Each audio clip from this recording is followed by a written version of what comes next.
So you've woken up in New World and you're very confused as to what's going on. Don't worry, hopefully this video will help you make some early game decisions and kind of get to grips with the world of Aeternum and the way in which you're going to play the game in the early game, because it's very important and it kind of gives you that fundamental understanding for how to carry forward. When you spawn in and wake up on the shore, just follow the basic tutorial. Now, one recommendation I would have is to make sure you're using the block function, because this is a fundamental part of the game that's going to be essential to mastering PvP later on. Now, once you get the option to level up, I would not worry too much about where you put your skill points. So, the first level you get is going to be in Sword and Shield. This skill does not matter. You can respec all of your skills up until a certain point early game, so it gives you the option to mess around in that skill tree. Now, once you get further into the game as well, so once you get to the main tutorial area, you're going to get the option to start trying out other weapons. Once again, make sure you do this, because at the start of the game is your best chance to experiment with different weapon types.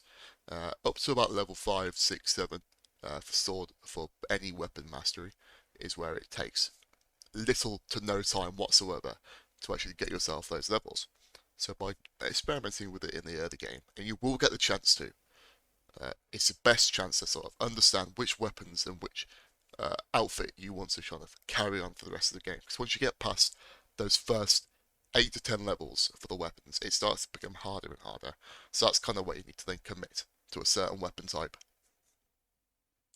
Now, after killing, or rather dying, to the sort of first boss of the game, it's a scripted tutorial. Don't worry if you lost, because that is standard. You're going to spawn into one of 4 places on the world. Now, with New World, is they have staggered, because it's a smaller map, they have staggered the spawns across 4 different areas.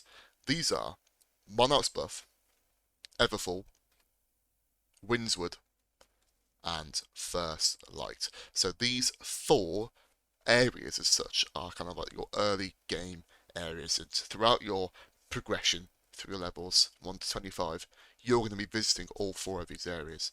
But when you spawn in, as you can spawn at any of these 4 different locations, kind of in exactly the same kind of scenario.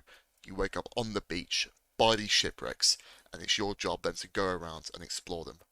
I would recommend that you definitely do these quests, because it's going to give you the access to lots of different weapons, it's going to give you basic armor, and it's going to give you a good feel for the game. Another thing to note is if you spawned in and you're looking for your friends, it's because, and you can't find them, it's because they're at one of these other different areas. So what I would recommend is doing is adding them in the menu, partying up with them, and it will also put you a marker for where they are on the map at all times.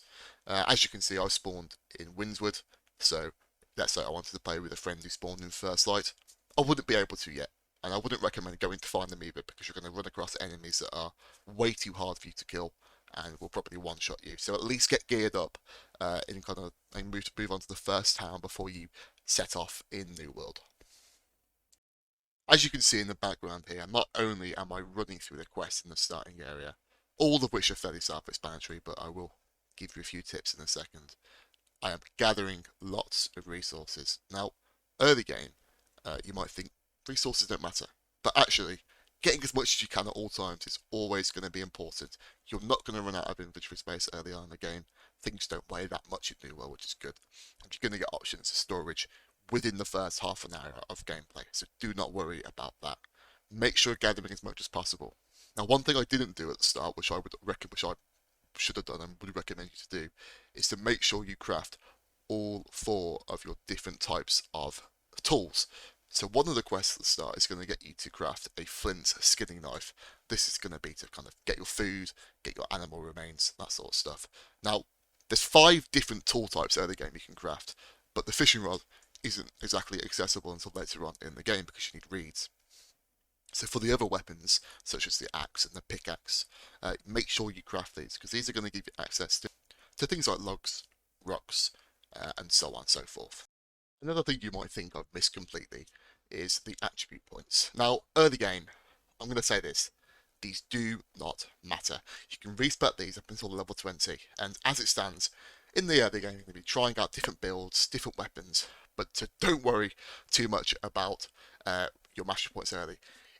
The actual difference they make in the game is negligible. So once I reached the town centre, I just stuck all the mine into strength because at the time I was using a great axe weapon. Let's say I decided I want to start using a ice staff. I put it into intelligence. It's really, really that easy just to mess around with, and you don't kind of get, you don't have to, completely stick to a certain build path early on. So yeah, make the use of respec is my biggest tip. I'm going to be going over territory standings in another video, way more in depth. But as you level up in an area, so for example, I was in Windswood. So far, I've leveled up in that area twice. Each time you level up in this area, you're going to get different perks for questing and gaining things in this area. Early game, this does kind of matter. So if you want to really min-max this kind of stuff, I would wait to, invest your points, because it's going to actually maybe change the way you play the game, these points, because with things like trading and crafting resources, these things can be changed in and kind of to your benefit in certain areas. But early game, it doesn't. I don't think it really matters. So, for example, now I'm putting mine in gathering, but also storage as well, because those are two key things. Storage-wise, I would recommend that you put all of your things in your first town. So when you get to your first town, access the storage key and put all your stuff in there, and that's going to be your main hub for the first kind of 10 or so hours of the game. Now, the final thing I want to go over in this tutorial is the map, and more importantly, the navigation bar at the top of your screen. So in New World, you don't have a mini-map. Now, this was quite a controversial decision. People were upset. They said, why don't we have a mini-map? What is the point? Well, I guess in a sense of world immersion, a mini-map doesn't make sense because you don't have access to where you are constantly at all times in the period. But you would have a compass, so it kind of utilises the compass in replacement of a mini-map, and obviously you can just press M and see the map, so it doesn't really matter. Now, the compass is vitally important in New World, and it will become more so later on when you unlock things like tracking, which I'll get into in potentially another video. But as it stands in the early game, your mini-map is going to be the most useful thing for quest markers. The problem is with the compass as it stands is that you can't actually see where new quests are, but you can see where your tracked quests are. So these are going to be found in the journal tab in the menu. All your quests are going to be there, and you can track certain quests, and all of which will then appear both on the sidebar but also on the hotbar as well. So perfect for navigating too. It also has things like points of interest on the compass bar, and also where you have pinned things. So let's say you're going to a quest, you can't bother to keep pressing M, tabbing out. You can just click where the quest marker is, and by placing a waypoint with right click, and you can just go there on the map. Simple as that. Thanks ever so much for watching, guys. If you did enjoy, please leave a like and a comment, and maybe even subscribe. That'd be greatly appreciated. And hopefully, I'll see you in the next one. Take care.